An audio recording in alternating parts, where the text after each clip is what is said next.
Perfect lines traced in the driest desert in the world, giant figures that only make sense from 300 meters high.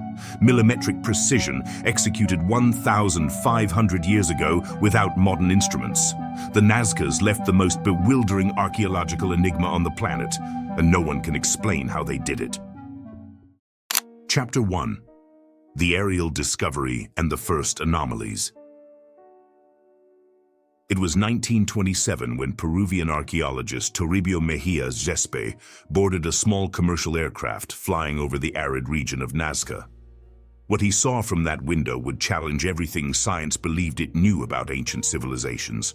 Down there, engraved on the desert surface, perfectly straight lines extended that seemed to continue to the horizon. But these weren't just any lines. These remained absolutely straight for kilometers and kilometers without deviating a single degree. Mejia Gespe took notes frantically while the plane continued its route. What he was seeing shouldn't exist. A civilization that didn't know the wheel, that didn't work iron, that had no known writing system, had created geometric patterns that rivaled the precision of our modern engineers. And here comes the most bewildering part. These lines only made sense from the air.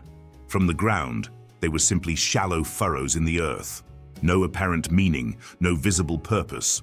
But from above, from that perspective that supposedly the Nazcas could never have had, they revealed themselves as a complex and deliberate system of marks, covering hundreds of square kilometers.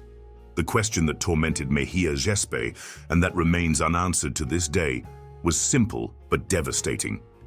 Why create art you cannot see? When scientists began measuring these lines with modern instruments, the results were even more disturbing. We're talking about more than 800 documented straight lines, some of which extend for 15 kilometers without deviating more than 2 meters from a perfectly straight line. To put this in perspective, imagine trying to walk in a straight line for 15 kilometers. Now imagine doing it with such precision that your maximum deviation is barely 2 meters. And now imagine doing it without GPS, without theodolites, without any of the instruments we consider essential for this type of work. The Nazcas achieved something that our modern engineers, with all their technology, consider extremely difficult. The width of these lines remains constant at 15 centimeters, with a uniform depth of another 15 centimeters. This consistency is maintained throughout kilometers and kilometers of irregular terrain, going up and down hills, crossing valleys, remaining perfect. Carbon-14 measurements have confirmed that these lines were created between the years 500 and 700 after Christ. That means 1,500 years ago, someone was executing engineering works that today would require military precision GPS equipment. And here's the part that will really leave you thinking. Our current GPS systems, that technology we consider the last word in precision, have an error margin of between 3 and 5 meters. The Nazcas, with their primitive tools, surpass the precision of our satellites. But perhaps the strangest thing of all is where these lines are located. The Nazca Desert is, literally, one of the most inhospitable places on the planet. We're talking about the driest desert in the world, with an annual precipitation of barely 0.6 millimeters. To give you an idea, that's less water than falls in your city in 1 hour of light rain. Constant winds blow at an average speed of 13 kilometers per hour, day after day, year after year. Any superficial mark should have been erased centuries ago. Temperatures fluctuate up to 45 degrees Celsius between day and night, which should expand and contract any material until destroying it. And yet there are the lines, perfect, intact, as if they had been traced yesterday. The official scientific explanation is that a layer of ferric oxide on the soil surface naturally protects the traces. But this explanation generates more questions than answers. If this protective layer is so effective, why don't we see similar lines in other deserts of the world? Why precisely here, in this specific place, are the conditions perfect for preserving millennial art? It's as if the desert itself had been designed to be an eternal canvas. When we began to study not only the straight lines, but the entire extension of the site, the mysteries multiply exponentially. We're talking about 450 square kilometers of desert covered with more than 800 straight lines. But that's only the beginning. There are also perfect spirals, some so large they require walking several kilometers to complete their circumference. There are symmetrical trapezoids of mathematically exact proportions, equilateral triangles whose angles are perfect to the tenths of a degree. And then there are the figures. The giant hummingbird with 96 meters wingspan, the 46-meter-long spider, the 135-meter monkey that includes anatomical details that are only visible from 200 meters high. Each of these figures is executed with a precision that rivals the best computer designs. But here comes what really challenges all logic. Many of these figures are oriented towards specific cardinal points. It's not coincidence, it's deliberate planning. 19 lines point exactly toward the Pleiades star cluster. Others follow the movement of the Orion constellation with a precision that suggests decades of astronomical observation. How do you coordinate a project of this magnitude? How do you maintain precision throughout kilometers without being able to see the final result? How do you ensure that astronomical alignments are exact when you're working from ground level? The scale of the project is overwhelming. If we were to create something similar today, we would need teams of surveyors, engineers, archaeologists, astronomers, all working with the most advanced technology available. And even so, it would be a monumental challenge. The Nazcas did it with wooden sticks, plant fiber ropes, and stones as weights. The systematic repetition of patterns throughout kilometers of distance suggests a level of organization and planning that goes far beyond what we should expect from a civilization that, according to all records, had no writing to document their plans. But what you'll discover about the mathematical precision of these lines will make you question everything you believed you knew about the capabilities of ancient civilizations. Chapter 2. Impossible Mathematical Precision. The numbers that don't add up. If the straight lines of Nazca were already disturbing, wait until you learn about the mathematics hidden behind their construction. Because when modern engineers tried to replicate this precision using the most advanced technology available, they encountered an uncomfortable reality. The Nazcas surpassed them by several centuries. Current surveyors need precision theodolites, military GPS systems, computer-assisted design software, and measuring lasers to achieve what the Nazcas did with wooden sticks and plant fiber ropes. And even so, when we compare the results, the ancient Peruvians maintain the advantage. A team of German engineers attempted in 1998 to replicate a 15-kilometer Nazca line using the best available technology. They brought equipment valued at more than $2 million. Wild T-2000 theodolites, differential GPS systems, CAD surveying software, and a team of 12 specialists.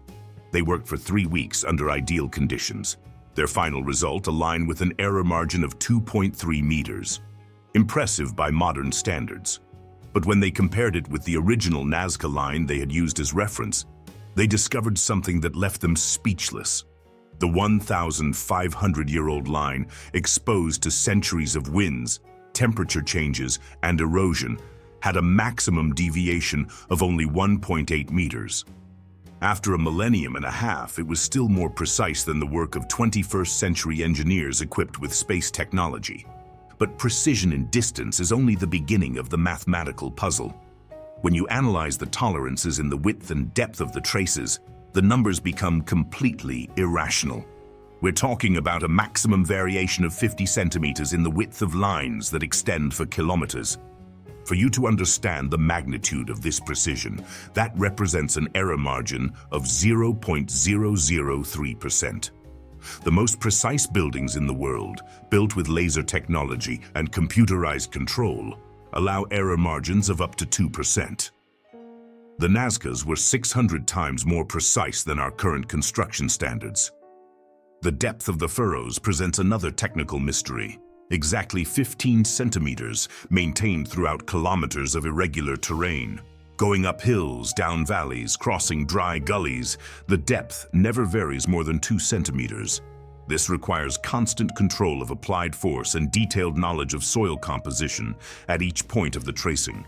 Our modern excavating machines, computer-controlled and equipped with depth sensors, struggle to maintain this level of precision over long distances. How did manual workers achieve it 1,500 years ago? And then we reach the hidden mathematics in the geometric figures. The golden ratio, that sacred relationship of 1.618 that the Greeks called phi, and that we find in the most sophisticated art of the Renaissance, appears systematically in dozens of Nazca geoglyphs. We're not talking about coincidences. The mathematical analysis of 47 different figures revealed the presence of the golden ratio in 34 of them. That's an appearance rate of 72%, statistically impossible to attribute to chance. The spirals of Nazca follow Fibonacci sequences with a precision that would have made Leonardo da Vinci cry with joy. These mathematical sequences were officially discovered by Leonardo da Pisa, Fibonacci, in 1202 AD, more than 500 years after the Nazcas were using them to decorate the desert with perfect spirals.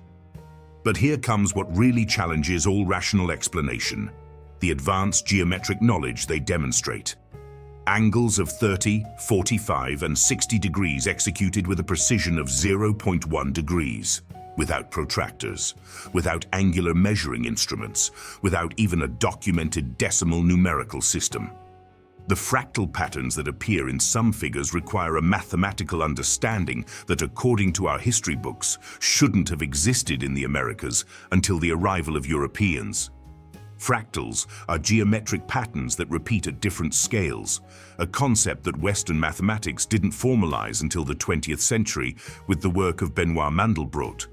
And yet the Nazcas were creating fractal art 1,400 years before we even understood what a fractal was. The problem of Earth's curvature adds another layer of technical impossibility.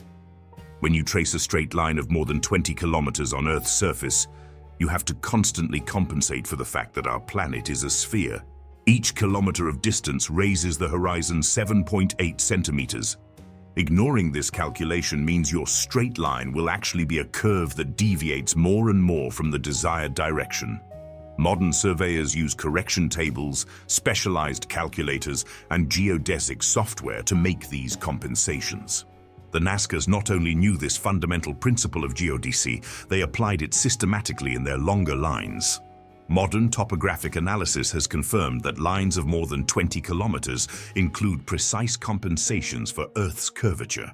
This means they understood that Earth was spherical and knew approximately its radius, 6,371 kilometers. This knowledge is historically problematic because, according to all academic records, American civilizations didn't discover Earth's sphericity until after European contact. The Greeks had calculated Earth's circumference in the 3rd century before Christ, but that knowledge supposedly never crossed the Atlantic. So how do you explain that a primitive civilization was applying principles of geodesy that in Europe only the most advanced mathematicians mastered? Line intersections present perhaps the most complex mathematical puzzle of all. There are more than 300 documented points where lines from different historical periods cross without altering the geometric precision of any trace. Some of these intersections involve up to 7 different lines, all maintaining their original orientations with millimetric precision. This is not accidental. It requires spatial planning that needs detailed maps, complex trigonometric calculations, and a coordinate system that works on a regional scale. We're talking about an engineering project spanning centuries, with multiple generations of workers who had to maintain exact technical specifications without deviating a single degree from the original plans. Some lines were deliberately traced over older ones, creating superimpositions that preserve both geometries intact.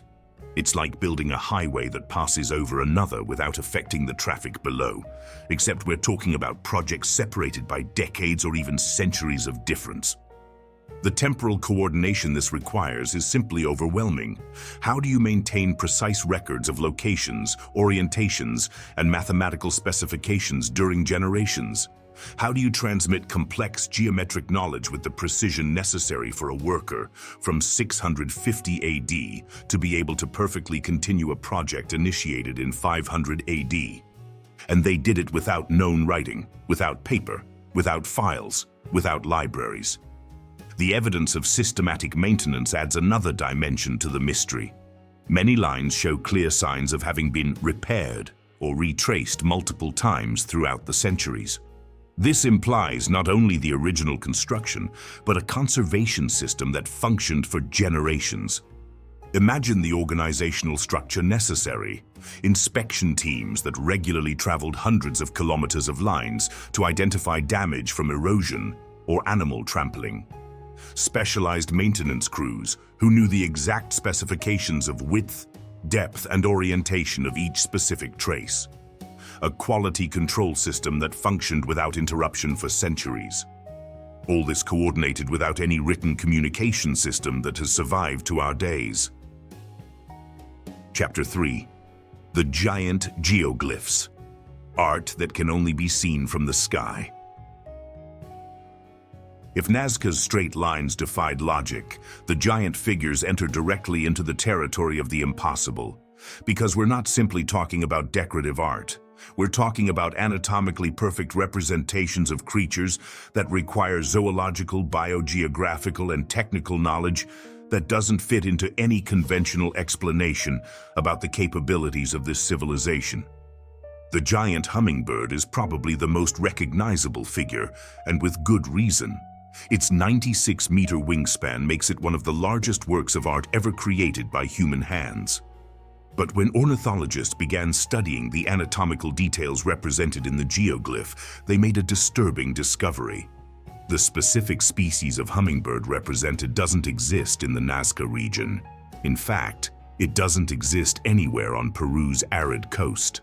The anatomical characteristics of the geoglyph, the specific curvature of the beak, the wing proportions, the distinctive shape of the tail, match exactly with the giant hermit hummingbird, a species that lives exclusively in the tropical jungles of eastern Peru. For the Nazcas to have observed this species enough to create an anatomically precise representation, they would have needed to travel more than 1,000 kilometers through the Andes mountain range, one of the most dangerous mountain chains in the world. The journey would have taken months, crossing heights of more than 5,000 meters, glaciers, precipices, and territory, controlled by hostile tribes. And we're not talking about an approximate representation. Every detail of the geoglyph matches the real anatomy of the bird. 18 primary feathers on each wing, the exact number of the species. The precise curvature of the beak adapted to extract nectar from specific flowers, even the exact proportion between body length and wingspan. But here comes the truly inexplicable. Some anatomical details represented in the geoglyph are only visible through dissection. The internal structure of the wing, the position of certain organs, details that a casual observer could never perceive in a living bird. The 46-meter spider presents an even deeper mystery. Entomologists who studied the geoglyph identified the species as Rhicinulae, a type of extremely rare spider that lives exclusively in the deepest caverns of the Amazon jungle. These spiders are so scarce and live in such inaccessible places that Western science didn't document them until 1980. The anatomical details are perfect down to the microscopic level.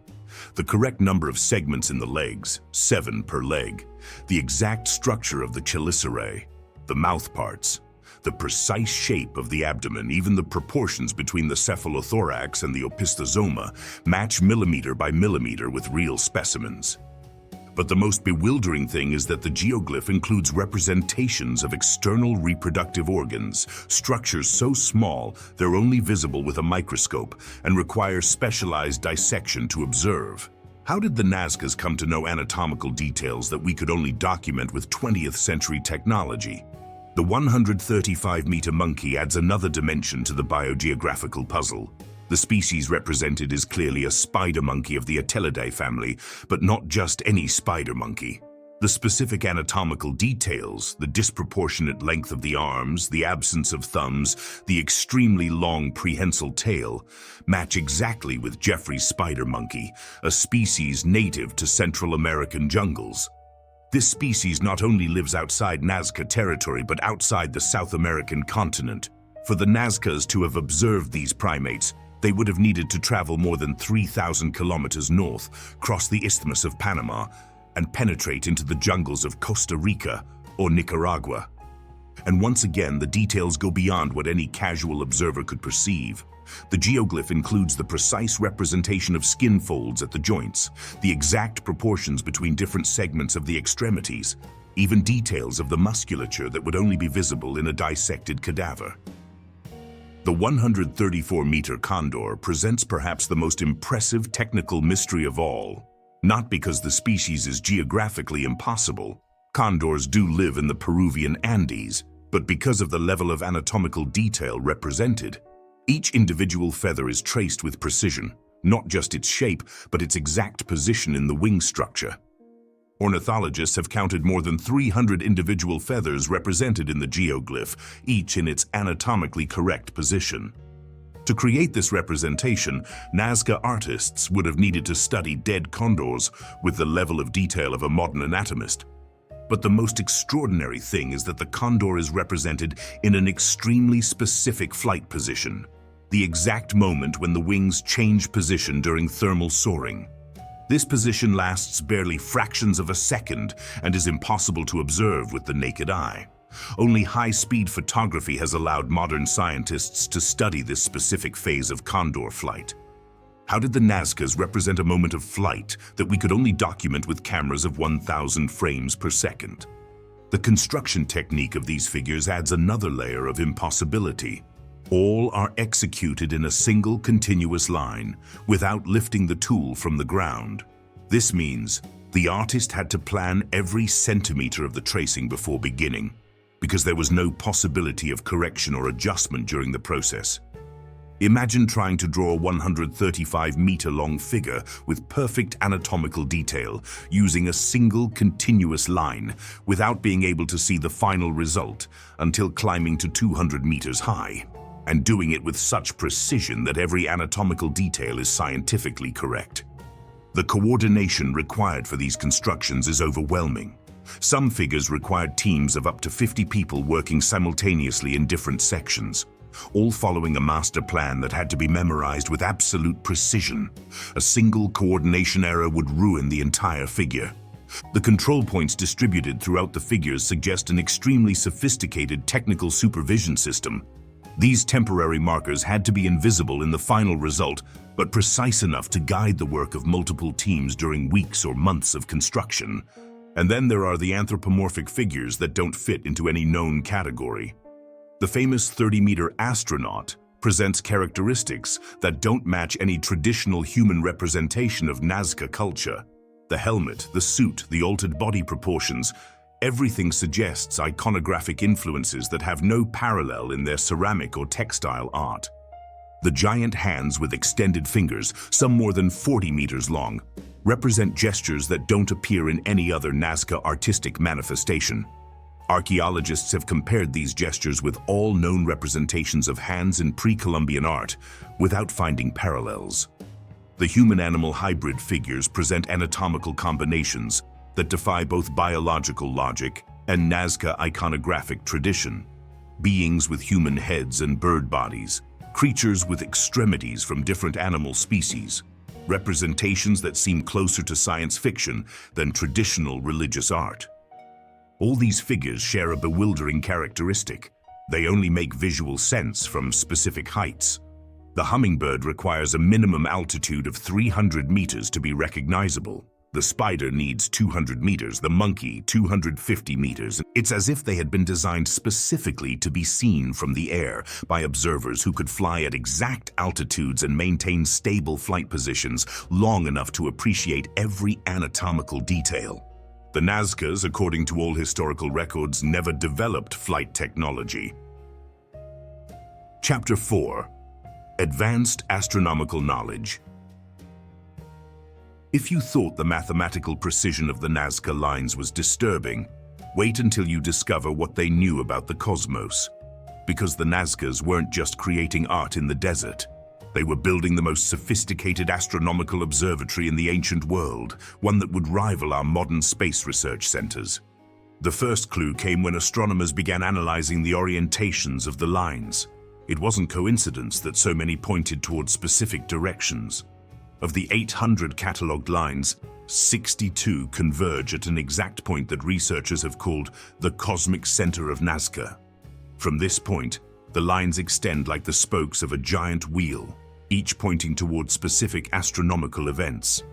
19 lines point exactly toward the Pleiades star cluster, not toward where the Pleiades are now, but toward where they were 1,500 years ago, compensating for the proper motion of stars and the axial precession of Earth. This calculation requires astronomical knowledge that, officially, didn't exist in the Americas until the arrival of European telescopes. But the Pleiades are only the beginning. Other lines follow the movement of the Orion constellation with a precision that suggests centuries of continued observation. Modern astronomers have confirmed that these lines predict exactly Orion's position during specific solar eclipses that occurred between the years 550 and 650 AD. How do you predict eclipses centuries in advance? Babylonian astronomers needed more than 1,000 years of recorded observations to develop eclipse prediction capability. The Nazcas did it without any known writing system to maintain long-term astronomical records. The complexity increases when you examine the stellar calendar incorporated in the general design. There are exactly 365 lines that form specific patterns, corresponding not to the basic solar year of 365 days, but to the sidereal year of 365.256 days. This difference of 0.256 days is what causes the precession of the equinoxes, a phenomenon that requires extremely precise astronomical observations to detect. The Greeks didn't calculate the exact duration of the sidereal year until the 2nd century BC, using centuries of accumulated astronomical data.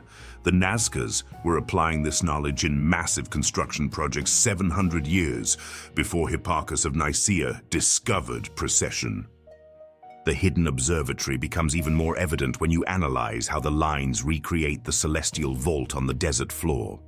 It's as if they had projected a three-dimensional map of the sky onto the terrestrial surface, maintaining the exact angular relationships between different celestial objects. The geometric figures function as astronomical temporal markers. The giant trapezoids are oriented to capture the first lights of dawn during specific solstices and equinoxes. The triangles mark the exact positions where certain planets reach their maximum elongation, the point farthest from the Sun as seen from Earth. This information is technically correct to the degree. Verifications with modern astronomical software confirm that the orientations are precise for the estimated construction dates. But here comes the disturbing part. Calculating these positions requires knowledge of planetary orbits, something Europe didn't achieve until Kepler in the 17th century. The patterns that follow the orbits of Venus and Mars are particularly bewildering. Venus has a synodic cycle of 584 days, the time it takes to return to the same relative position with respect to the Sun and Earth. The Nazcas incorporated this cycle into multiple figures, but they didn't stop there. They also represented the 8 terrestrial year cycle that equals exactly 5 Venusian cycles, a mathematical relationship that allows predicting future positions of Venus with precision. This pattern, known as the pentagram of Venus, was unknown in Europe until Renaissance astronomers began using advanced mathematics to study planetary movement. Mars presents even greater challenges due to its eccentric orbit and its apparent retrograde motion. Predicting when Mars will appear to move backward against the stellar background requires complex trigonometric calculations and a heliocentric model of the solar system. The Nazcas not only predicted these retrograde movements, they incorporated them into the design of specific lines that mark exactly when Mars will enter and exit retrogradation during specific years. This implies an understanding of the solar system that officially didn't exist until Copernicus. Saros cycles add another dimension of astronomical sophistication. This period of 18 years, 11 days, and 8 hours marks the repetition of solar and lunar eclipses. Babylonian astronomers took centuries to discover this pattern, and it was considered one of the most advanced achievements of ancient astronomy. The Nazcas incorporated multiple Saros cycles into their constructions, creating lines that mark not only individual eclipses, but complete sequences of eclipses separated by decades. Some lines point toward positions where eclipses will occur that won't repeat until the 22nd century. The precision of these calculations is verifiable. Modern astronomers have used specialized software to confirm that the predictions incorporated in the Nazca lines are correct, with error margins smaller than 10 arc minutes, less than a third of the moon's apparent diameter. But perhaps the most disturbing are the connections with other ancient astronomical sites that supposedly had no contact with Nazca. Stonehenge's alignments toward the summer solstice coincide exactly with specific Nazca lines, compensating for the latitude difference. Angkor Wat in Cambodia incorporates terrestrial representations of constellations that are identical to patterns found in Nazca, including the same compensation for axial precession. The builders of both sites used the star Draco as north reference, a technically superior choice to using the polar star, but requiring much more advanced astronomical knowledge. The pyramids of Giza show stellar alignments that are mathematically identical to specific Nazca lines, including orientations toward the same reference stars in Orion and Draco. The probability that these coincidences are casual is astronomically small. This global synchronization of astronomical knowledge presents a fundamental historical puzzle. How did cultures separated by oceans develop the same advanced technical knowledge? How did they independently arrive at the same mathematical solutions for complex astronomical problems? The implications are profound. Either there was a diffusion of astronomical knowledge on a global scale that doesn't appear in any historical record, or multiple civilizations independently developed scientific capabilities that rival our best modern observatories. The numbers are incontrovertible, the calculations are verifiable, the alignments are precise. The Nazcas mastered advanced astronomy that, according to our history books, shouldn't have existed in the Americas until 1,000 years later. And they applied it in the most ambitious construction project in ancient history, creating an observatory that continues functioning 1,500 years after its construction. Chapter 5. Construction Techniques Without Explanation. Now that we understand the mathematical and astronomical complexity of the Nazca lines, the inevitable question arises: how the hell did they build them? Because when you examine the construction methods required to achieve this precision, you encounter techniques that defy everything we know about the technological capabilities of ancient civilizations. The basic method seems simple in theory: selectively remove the oxidized surface layer of the desert to reveal the lighter soil beneath. But when you analyze the actual execution, the apparent simplicity becomes a technical nightmare of industrial precision. The removal depth is exactly 15 centimeters throughout the entire extension of the lines. Not 14 centimeters, not 16 centimeters. Exactly 15 centimeters maintained along kilometers of irregular terrain that includes ascents, descents, buried rocks, and changes in soil composition. To maintain this uniform depth, workers needed to know the geological structure of the terrain in advance. They had to know exactly where the soil would change composition, where they would find buried rocks, where the ferric oxide layer would be thicker or thinner. This requires preliminary geological studies on a scale that rivals modern reconnaissance for massive construction projects. But the Nazcas conducted these studies without drilling equipment, without ground-penetrating radar, without any of the tools we consider essential for this type of work. The constant width presents even greater technical challenges. Exactly 15 centimeters maintained for 15 kilometers means a maximum variation of 2 centimeters, an error margin of 13%. Our modern construction machines, computer-controlled and equipped with laser guidance systems, struggle to maintain such strict tolerances over long distances.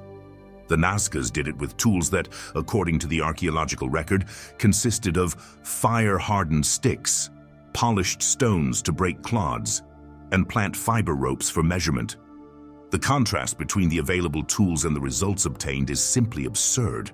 A modern engineering analysis estimates that selectively removing the surface layer with these primitive tools would allow a maximum advance of 50 linear meters per day with a team of 10 experienced workers. At this rate, completing the 1,300 kilometers of documented lines would have required 26,000 days of continuous work, 71 years of uninterrupted construction. But archaeological evidence suggests that most of the construction occurred in a much shorter period, probably between 150 and 200 years. This means multiple teams worked simultaneously on different lines, all maintaining the same precision standards without apparent means of communication or central coordination. The logistics of materials presents equally daunting obstacles. The Nazca population at its peak is estimated at 25,000 inhabitants. Of these, a maximum of 5,000 could have been specialized workers available for massive construction projects. But building the lines in the desert required much more than manpower. Workers needed water, approximately 4 liters per person per day in the extreme desert climate. For 5,000 workers, that means transporting 20,000 liters of water daily from sources that were kilometers away. Water had to be transported in ceramic vessels, the only ones available at that time. Each vessel weighed approximately 2 kilograms empty and could transport a maximum of 10 liters of water. That means 2,000 full vessels that had to be transported daily from water sources to construction sites, scattered throughout 450 square kilometers of desert. Food adds another logistical dimension. Workers burned approximately 3,500 calories daily in intense physical work under the desert sun. Feeding 5,000 workers required approximately 15 tons of food daily, all transported from agricultural areas that were at considerable distance from the construction sites. There were no roads. There were no pack animals available in the region. Llamas arrived later. Everything had to be transported by human workers carrying bundles across the most inhospitable terrain on the continent. Maintaining this logistical operation for decades would have required state organization of an efficiency that rivals the best modern armies.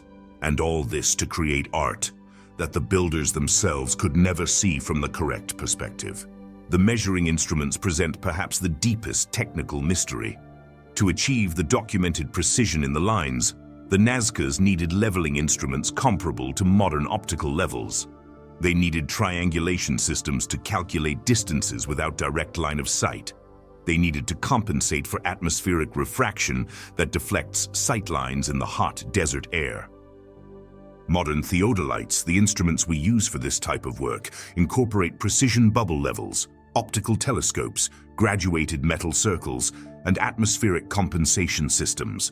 The Nazcas achieved the same precision without any of these technologies. How do you measure angles with precision of tenths of degrees without graduated instruments? How do you maintain straight lines across hills and valleys without being able to see the final destination? How do you correct for Earth's curvature without knowing exactly the planet's circumference? The temporary markers found along the lines suggest an extraordinarily sophisticated quality control system. These reference points, spaced at regular intervals, had to be precise enough to guide construction, but discrete enough not to interfere with the final result. Some of these markers are stones placed with millimetric precision that remain in place after 1,500 years. Others are marks carved in natural rock that are visible only from specific angles. The level of planning required to create this control system is comparable to the most complex engineering projects in the modern world. And then there's the evidence of correction and adjustment during construction. Some lines show subtle direction changes that compensate for errors detected during the process. This means the builders had methods to verify the precision of their work as it progressed, make corrections when necessary, and maintain the general standard without compromising the final result. This real-time correction capability implies a technical supervision system that functioned on kilometer scales. Supervisors had to be able to detect millimeter deviations in lines that extended beyond the horizon. communicate corrections to dispersed teams, and verify that adjustments were implemented correctly. All this coordinated without radios, without telephones, without any long-distance communication system except visual signals that had severe limitations in the mountainous terrain of the region. The Nazcas developed and applied construction techniques that surpass our modern capabilities in fundamental aspects.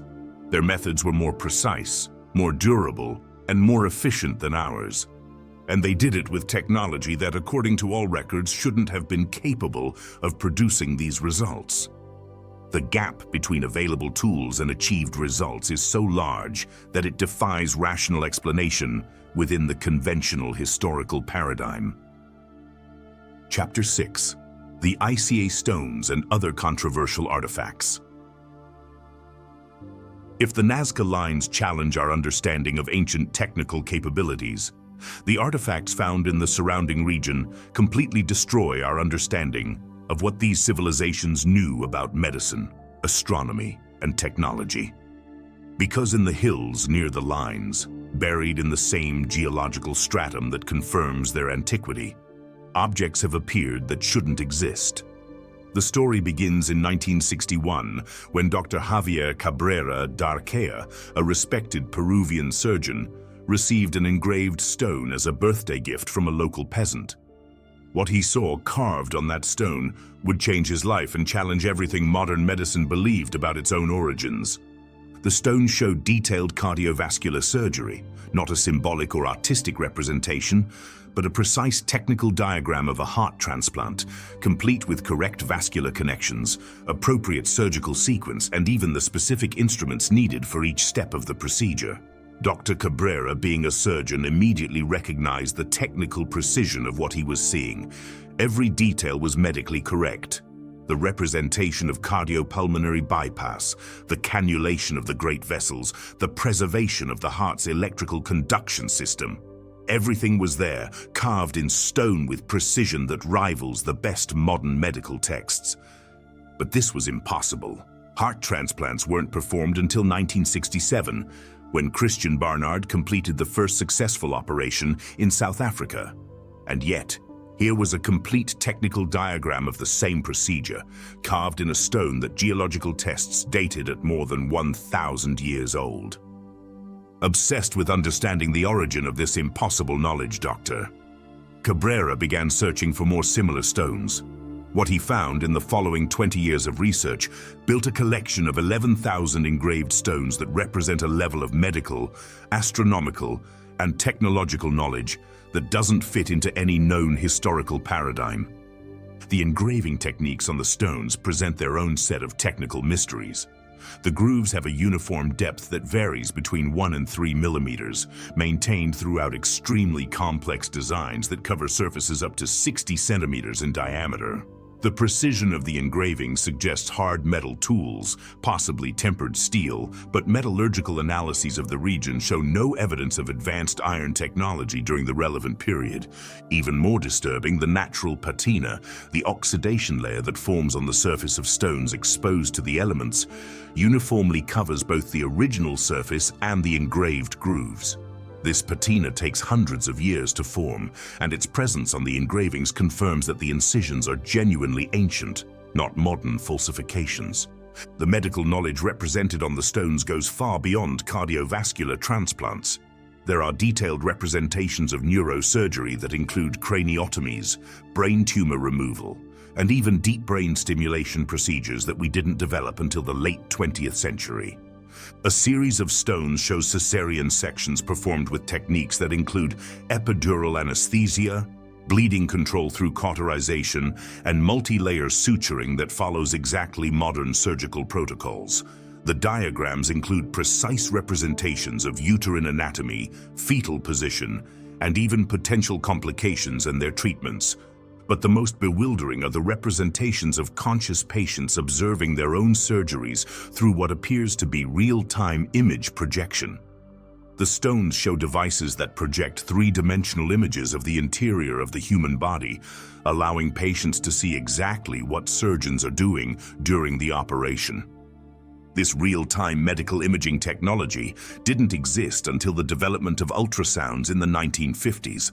followed by the first computerized tomographies in the 1970s. And yet, here it is represented on stones that precede these technologies by more than 1,000 years. The astronomical representations on the Ica stones add another dimension of impossible knowledge. There are precise stellar maps showing southern hemisphere constellations with a level of detail that requires telescopic observation. The positions of individual stars, their relative magnitudes, even nebulae and globular clusters, are represented with photometric accuracy. Particularly intriguing are the representations of comets with specific return periods. A series of stones shows Halley's Comet in multiple passages, including accurate predictions of its future appearances that have been confirmed correct up to the most recent dates. Calculating cometary orbits requires advanced gravitational mathematics that we didn't develop until Newton and Kepler. Other stones show detailed knowledge of outer planets that are invisible without optical instruments. There are precise representations of Uranus with its characteristic rings, Neptune with its moon system, and even what appears to be Pluto with Charon, its main moon. These objects weren't discovered by Western astronomy until the 18th, 19th, and 20th centuries, respectively. But perhaps the most disturbing representations are those showing what appear to be dinosaurs interacting with human figures. The anatomical details of these creatures are paleontologically correct, including specific species like Triceratops, Stegosaurus, and various types of sauropods that match exactly with modern scientific reconstructions based on fossil evidence. The obvious problem is that dinosaurs became extinct 65 million years ago, long before the appearance of humans.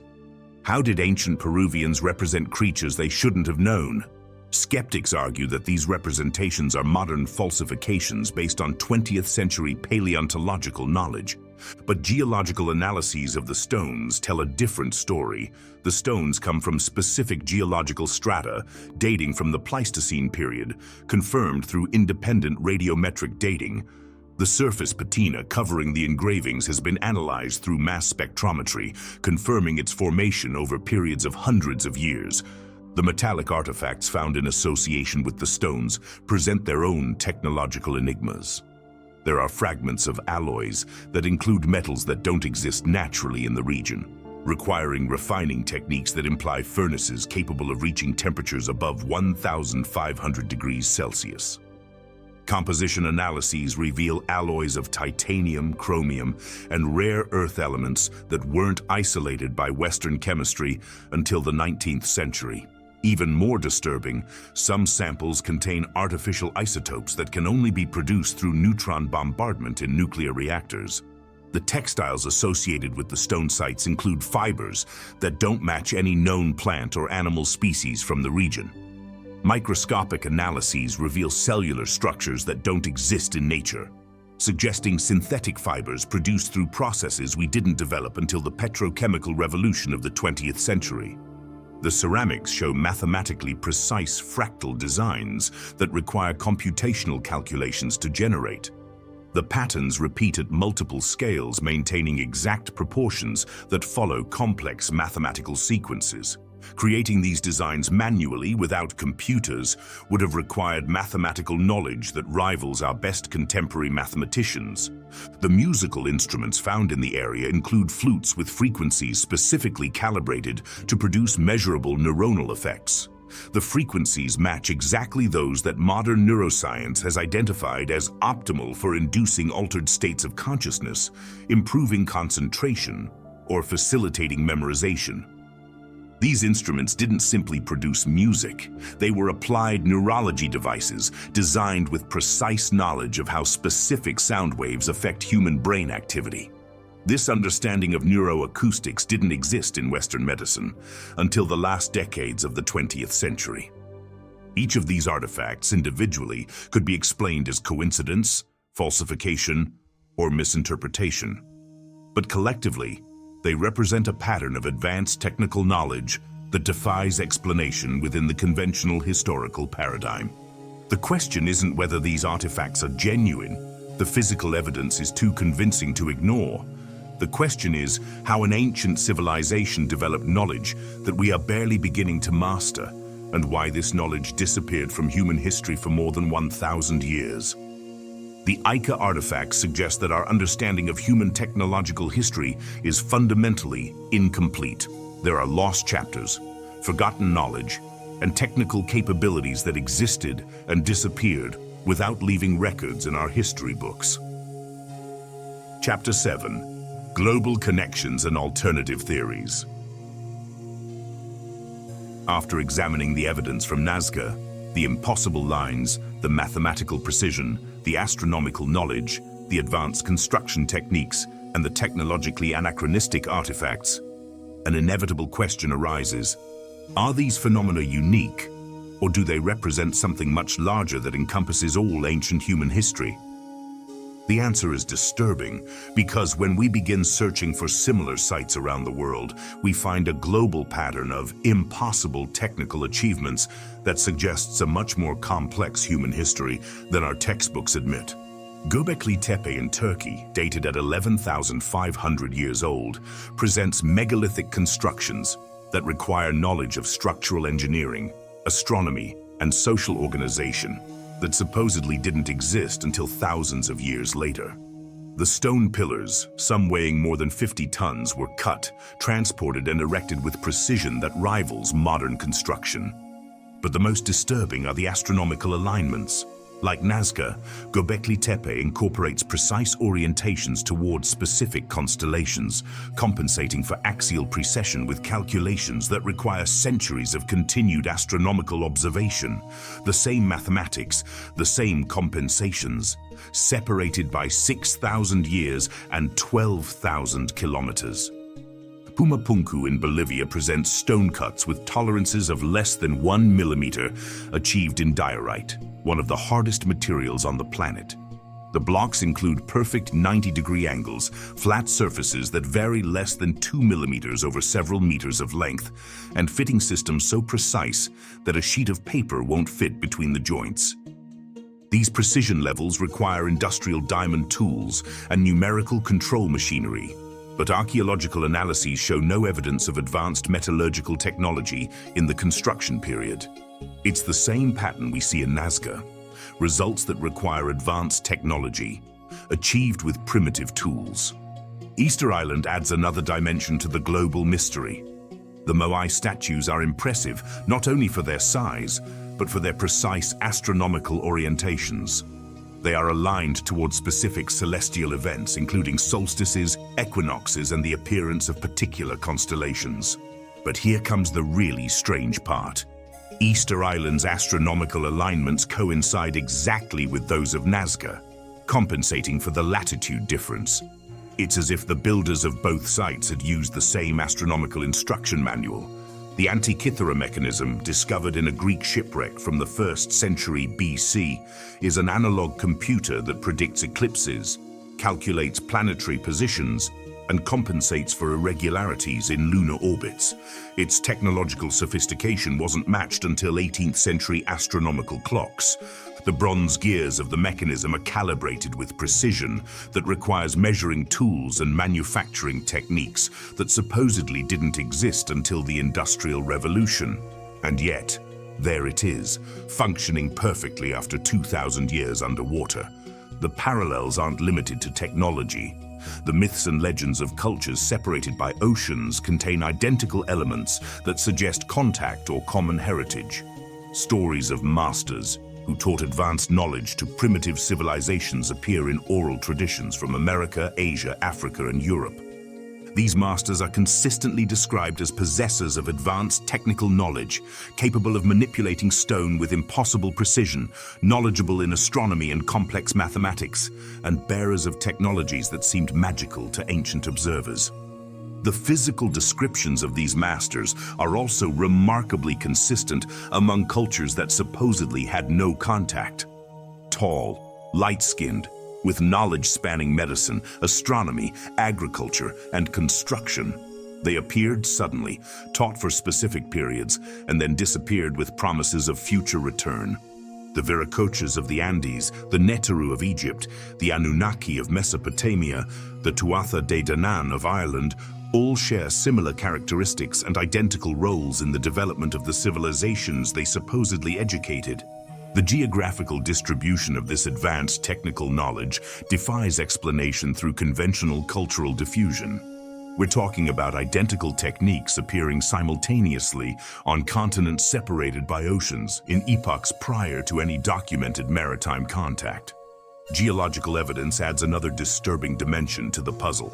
Multiple sites around the world show evidence of cataclysmic events that occurred at approximately the same time, between 12,000 and 10,000 years ago. Sediment layers indicating massive floods, evidence of meteorite impacts, signs of abrupt and global climate change. Is it coincidence that the sites with the most advanced technology, Göbekli Tepe, Pumapunku, the underwater structures near Japan, all date from periods immediately before or after these cataclysmic events? A disturbing possibility is that these sites represent the remains of a technologically advanced civilization that was destroyed by global natural catastrophes. Survivors would have transmitted fragments of technical knowledge to the primitive populations they encountered, explaining both the impossible technical capabilities and the universal legends of instructor masters. This lost civilization hypothesis would explain why we see advanced technical knowledge appearing suddenly in the archaeological record without gradual development. Why the most sophisticated techniques appear in the oldest strata, followed by periods of technological decline. Why separated cultures develop the same solutions for complex technical problems. But there's another even more disturbing possibility. The anomalous artifacts, the impossible knowledge, the unexplained techniques could indicate intervention from an external source, not necessarily extraterrestrial, although that possibility cannot be completely ruled out, but from a technologically advanced human civilization whose existence doesn't appear in our historical records. Isotopic analyses of some materials found at these sites reveal compositions that don't occur naturally on Earth. Elements with isotopic ratios that can only be produced through advanced industrial processes or high-energy bombardment. Alloys that require metallurgical technology that supposedly didn't exist until the 20th century. The implications are profound. If these materials are genuinely ancient, and the physical evidence suggests they are, then someone had access to advanced industrial technology in prehistoric times. Historical testimonies add another layer of mystery. References to beings from the sky appear in ancient texts from multiple cultures, described as possessors of technology that seemed divine to observers of the time. Vehicles that flew, weapons that generated intense light and heat, knowledge spanning disciplines that local cultures hadn't developed. These aren't necessarily testimonies of extraterrestrial visitors. They could be descriptions of advanced human technology seen from the perspective of more primitive cultures. A helicopter would seem divine to someone who had never seen anything more advanced than a canoe. A laser would be indistinguishable from magic to someone whose most sophisticated technology was fire. The fundamental question isn't whether technologically advanced civilizations existed in the past. The physical evidence is too convincing to deny them. The question is why this knowledge disappeared from human history and why our academic paradigms resist so firmly recognizing their existence. Part of the problem is institutional. The current academic system is structured to reward conformity with established paradigms and punish research that challenges fundamental historical narratives. Archaeologists whose excavations reveal anachronistic artifacts face professional pressures to reinterpret their discoveries within acceptable frameworks or risk their careers. But there's a deeper resistance at play. Recognizing that ancient civilizations possessed advanced technology requires completely rewriting our understanding of human history. It means admitting that technological progress isn't linear, that knowledge can be lost and rediscovered, that our current civilization isn't necessarily the most advanced that has ever existed. The evidence from Nazca, combined with similar sites around the world, suggests that human history includes lost chapters of technical achievements that rival our best modern capabilities. These achievements were reached by civilizations whose existence barely appears in our historical records, using methods we don't fully understand. The mystery of Nazca isn't just about lines in the desert. It's about human capabilities we have forgotten. knowledge we have lost, and possibilities we haven't yet recognized. It reminds us that human history is much more complex, much richer, and much more mysterious than our textbooks suggest. The Nazcas left a message engraved in the most permanent desert in the world, a message that challenges our assumptions about the past and forces us to reconsider what it means to be human. Because in the end, perhaps the question isn't how they managed to create these impossible marvels. Perhaps the question is, what else have we forgotten?